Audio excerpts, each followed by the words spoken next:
Radhe Radhe everyone, कैसे हो आप सभी। आशा करती हूँ अच्छे होंगे, स्वस्थ होंगे।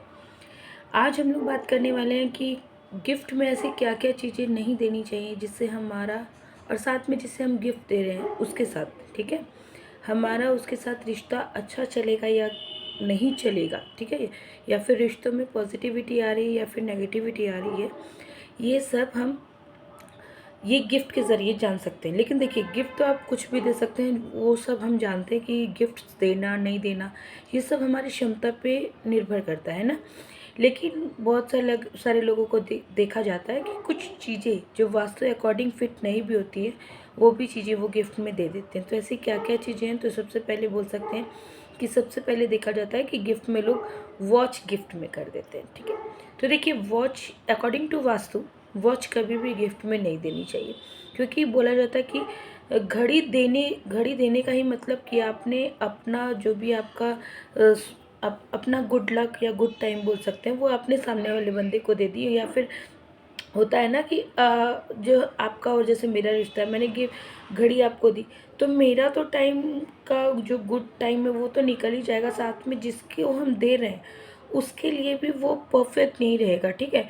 तो इनडायरेक्टली क्या होता है कि आपका और मेरा जो रिलेशन रहता है उसके अंदर बहुत सारी नेगेटिविटी आ जाती है, तनाव आ जाता है, रिश्ता ख़त्म होने की कगार पे आ जाता है, ठीक है। इसीलिए हमेशा चेष्टा करें कि घड़ी हमें गिफ्ट में ना दे। लेकिन फिर भी बहुत सारे लोग बोलेंगे कि अगर बजट की प्रॉब्लम हो तो क्या करें।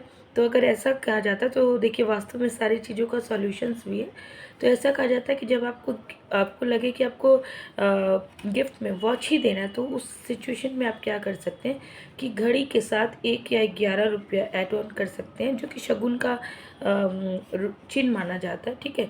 तो ऐसा करने से क्या होता है कि घड़ी गिफ्ट में देने से जो अशुभ प्रभाव देने वाला बात होता है वो कट जाता है और आपका जो रिलेशन है वो भी अच्छा चलता है। तो इस तरीके से आपको अब पता चल गया कि घड़ी क्यों नहीं देनी है, और देनी है तो कैसे देनी है, ठीक। नेक्स्ट हम बात कर हैंकी की, ठीक है। तो हैंकरचीफ, रुमाल, ठीक है, ये भी अकॉर्डिंग टू बजट बहुत ही अच्छा होता है, लेकिन फिर भी इसे भी गिफ्ट में नहीं देना चाहिए। और साधारणतः बहुत टाइम देखा जाता है ना कि जैसे हमारा ही कोई फ्रेंड रुमाल नहीं लाया तो हम उसको अपना रुमाल दे देते हैं। तो अकॉर्डिंग टू हाइजीन भी ये अच्छी बात तो नहीं है, ठीक। और साथ ही जो रुमाल होता है ना, वो दुख और संवेदन में, ठीक है, या फिर बोल सकते हैं कुछ नेगेटिव जो सिचुएशंस होती है उस टाइम ये रुमाल ऑफर होता है, ठीक है।